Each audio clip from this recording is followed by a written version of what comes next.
Hey guys, welcome back my channel plastic Daksh. हमारे channel में आपका स्वागत है वंस अगेन। आज की वीडियो में बात करने वाले हैं उन परसिस्टेंट पॉल्यूटेंट के बारे में जो हमारे एनवायरनमेंट में हमेशा के लिए लॉन्ग टर्म तक एग्जिस्ट करते हैं और बहुत सारी बीमारी जनरेट करते हैं। चलिए शुरू करते हैं। आज हम बात करने वाले हैं कि फरैन क्या होता है। मैंने प्रीवियस वीडियो में डिस्कस किया था कि हमारा डाइऑक्सिन क्या होता है। अगर आपने वो वीडियो नहीं देखा तो उसको वीडियो को जरूर देखें, क्योंकि जब तक वो वीडियो नहीं देखेंगे तब तक ये वीडियो आपको समझ में नहीं आएगा। ये वीडियो कम्प्लीटली उससे लिंक्ड है। चलिए शुरू करते हैं कि फरैंस क्या होता है। बेसिकली जो फरैंस और डाइऑक्सिन होते हैं ये अनवांटेड कंटेमिनेंट होते हैं। इसका मतलब एक ऐसे पॉल्यूटेंट जो बिना वजह जनरेट होते हैं, जिन्हें हमें डिज़ायर भी नहीं होता और ना ही हम इसे बनाते, फिर भी जनरेट होते हैं। इसीलिए हम इन्हें केमिकल पॉल्यूटेंट बोलते हैं या फिर कंटेमिनेंट बोलते हैं, यानी कि वो पॉल्यूटेंट जो इनकी हमें ज़रूरत नहीं है और वो हमारे एनवायरनमेंट में एग्जिस्ट करके ओवर लॉन्ग पीरियड टाइम के बाद सस्टेन करते हैं। हमारे एनवायरनमेंट डिजॉल्व होने के बाद कम्प्लीटली वो हमारी बॉडी के अंदर कंज्यूम होने के बाद बहुत सारी बीमारी को डेवलप करते हैं और जो हमारा जो पूरा साइकिल है इकोलॉजिकल, वो पूरा को इम्बैलेंस करता है। ये कैसे करता है जी, हम जानते हैं। बेसिकली हमारा जो फरैन होता है वो हमारा टेट्राक्लोरोबेंजोफेरान होता है, यानी कि ये जो आप स्ट्रक्चर देख रहे हैं ये हमारा फरान का है। डाइऑक्सिन के केस में क्या होता था, सेम स्ट्रक्चर यही होता था, बस उसके स्ट्रक्चर का कुछ इस तरह डिफरेंस होता था। बस ये हमारा डाइऑक्सिन का फिगर बन गया। बस इतना ही डिफरेंस है। दोनों हमारे परसिस्टेंट ऑर्गेनिक पॉल्यूटेंट होते हैं। जो पॉल्यूटेंट हमेशा हमारे एनवायरनमेंट एग्जिस्ट करते हैं, ये उन कैटेगरी में आते हैं और ये हमारी बहुत सारी बीमारी को जनरेट करते हैं। अब बात ये आती है कि ये जनरेट कैसे होते हैं और क्यों होते हैं और क्या वजह इनकी।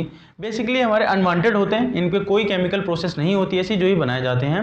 ये हमारे जैसे कि हर्बिसाइड्स हम बनाते हैं, यानी कि जो खाद के थ्रू डालते हैं, जो फार्मर्स होते हैं एग्रीकल्चर के थ्रू जो पंप मशीन से जो स्प्रे करते हैं दवाइयों को, उन सब में जब ये बनाए जाते हैं, उन सब दवाइयों को बनाया जाता है, तब ये हमारे जनरेट होते हैं ऑटोमेटिकली। या फिर कोई भी क्लोरीनेट कंपाउंड बनाए जाते हैं तो उसमें अल्टीमेटली जनरेट होने लगते हैं।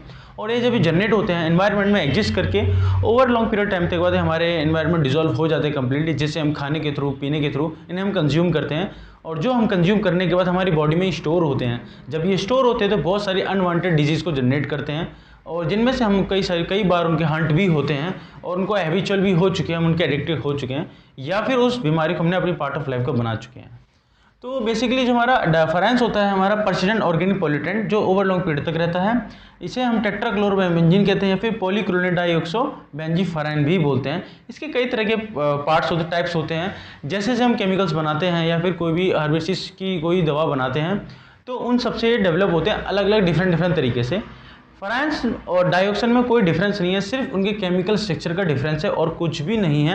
ये दोनों सेम है, दोनों एक ही जगह से सोर्स है जनरेट होने का, और दोनों ही सेम ही चीज़ डेवलप करते हैं। इनसे होने वाली बहुत सारी बीमारियां हैं जिन्हें हम पर डे कंज्यूम कर रहे हैं और उन बीमारियों के हैबिटेट होते जा रहे हैं और हमने एक पार्ट ऑफ लाइफ को बना लिया है। जैसे कि आपका सबसे इंपॉर्टेंट बात, हमारी सेक्सुअल लाइफ सबसे ज़्यादा जो डिसऑर्डर क्रिएट हो रहा है, हमारी सेक्सुअल लाइफ जो इम्बैलेंस हो रही है, सबसे मेन रीज़न यही है कि डाइऑक्सिन और फरैंस एक ऐसी चीज़ है जो हमारे सेक्सुअल लाइफ को डैमेज कर रही है। बॉडी का डेवलप होना वो ख़त्म करता जा रहा है, बॉडी को अच्छी तरह से मैच्योर नहीं हो पाती हैं, कोई भी बीमारी बन रही है, डिसऑर्डर जनरेट हो रहा है, डेफिशिएंसी जनरेट हो रही है, कैंसर के केसेस बढ़ते जा रहे हैं। वो लोग जो अल्कोहल का कंजप्शन भी नहीं करते, वो भी अल्कोहल भी ना खाने के बाद भी उनको कैंसर होता है और हमारे इम्यून सिस्टम को डैमेज कर रहा है। हम पहले जैसा स्ट्रॉन्ग नहीं हो पाते इंटरनली, या इतनी कैपेसिटी नहीं हो रही कि हम किसी भी बीमारी से लड़ सकें।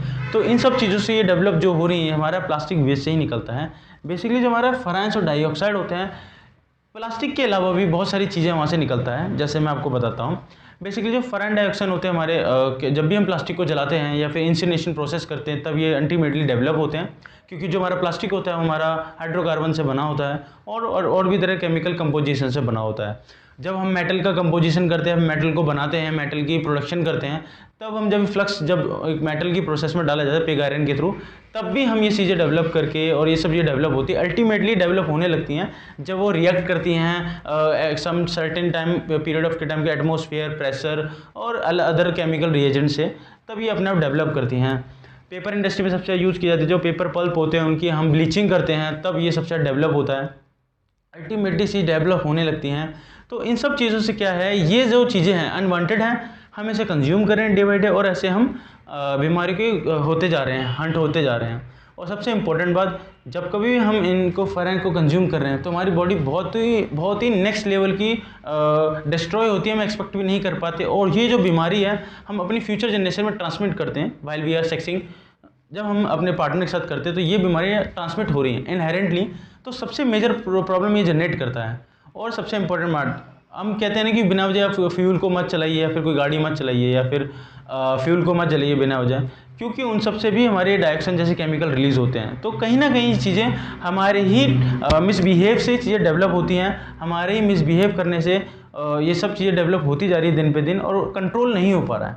तो जितना हो सके अपनी हैबिट को कंट्रोल करिए, और कैसे हम चीज़ों को सर्वाइव करें और कैसे सस्टेन करें और कैसे इन सब चीज़ों से बचें, उन सब के लिए मैं बहुत सारे आपको सॉल्यूशन प्रोवाइड करवाता हूँ। तो प्लीज़ जितना हो सके प्लास्टिक को ओवर कंजप्शन से बचाइए और लिमिटेड ही यूज़ करिए। तो be happy by using plastic.